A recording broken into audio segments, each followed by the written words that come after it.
ये CBSE board class 10 physics का paper है। तो ये अलग अलग सेट में अलग अलग क्वेश्चन है। तो इससे पहले मैं एक सेट के क्वेश्चन करवा चुकी हूँ। इस पर दूसरे सेट में जो है इस टाइप का क्वेश्चन आएगा, इसको भी हम सॉल्व करते हैं। तो क्वेश्चन है calculate the equivalent resistance of the combination of register connected in the given circuit. तो ये पूरा कॉम्बिनेशन दे रखा है इसमें रजिस्टर का, उसमें आपने इक्विवेलेंट रेजिस्टेंस निकालना है। ठीक है, तो अब देख लेते हैं। हम इसमें सबसे पहले क्या करेंगे, करंट को फ्लो कराते हैं। तो मैंने बताया पॉजिटिव टर्मिनल से करंट फ्लो होती है, तो I1 करंट आई। तो देखो यहाँ पे भी I1 दी, लेकिन यहाँ पे क्या है, यहाँ पे जंक्शन मिल गया। तो मैं मानती हूँ यहाँ पे I1 चली गई होगी और यहाँ पे I2 चलेगी।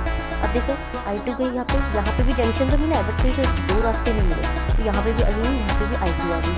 तो देखो यहाँ से I1 आ रही है, यहाँ से I2 आ रही है, तो जंक्शन मिल गया। तो यहाँ पे कॉम्बिनेशन होके आया, तो यहाँ पे क्या हो जाएगा I1 प्लस I2। और I1 प्लस I2 क्या है, I ही है। इसका मतलब है कि पूरे सर्किट से I जो करंट है पूरे में फ्लो होगा। आई होप आपको इसका समझ में आ जाएगा। अब हम सॉल्व करते हैं। तो ध्यान रखिए, जहाँ पे सेम करंट होगी वो सीरीज कॉम्बिनेशन होगा, जहाँ पे डिफरेंट करंट होगी वो पैरेलल कॉम्बिनेशन होगा। तो अब देखो इसके अक्रॉस देखो 3 ओम, तो देखो I2 जा रही है, I2 जा रही है। अब बताइए कौन सा कॉम्बिनेशन है, सेम करंट है तो सीरीज कॉम्बिनेशन। ठीक है, तो मैं ये इसको बोल देती हूँ R1 जो आया है आपका सीरीज कॉम्बिनेशन 3 + 7 दैट इज 10 ओम। ठीक है, अब मैं इसको एक शॉर्ट थोड़ा सा फिगर बनाती हूँ।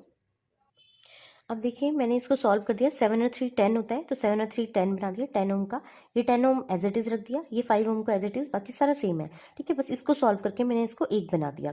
ठीक है, आई होप आपको इतना समझ में आ गया होगा। अब देखिए मैंने आपको बताया जहाँ पे करंट डिवाइड होती है पैरेलल कॉम्बिनेशन। अब देखिए अब इसको सॉल्व करते हैं। यहाँ पे देखो आई करंट आई, तो यहाँ से I1 चलेगी, यहाँ से I2। अब बताइए जहाँ पे करंट डिवाइड होती है वो कौन सा कॉम्बिनेशन होता है, पैरेलल कॉम्बिनेशन।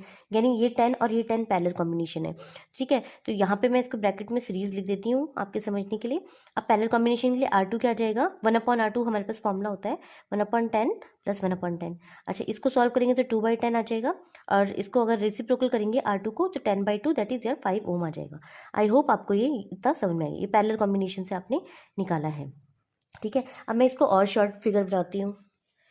अब देखिए इन दोनों को सॉल्व करके मेरे पास क्या आ गया, 5 ओम आ गया। ये 5 ओम ऑलरेडी, ये 5 ओम है। देखिए जो फिगर है कॉम्प्लिकेटेड होते होते इजी होता जा रहा है।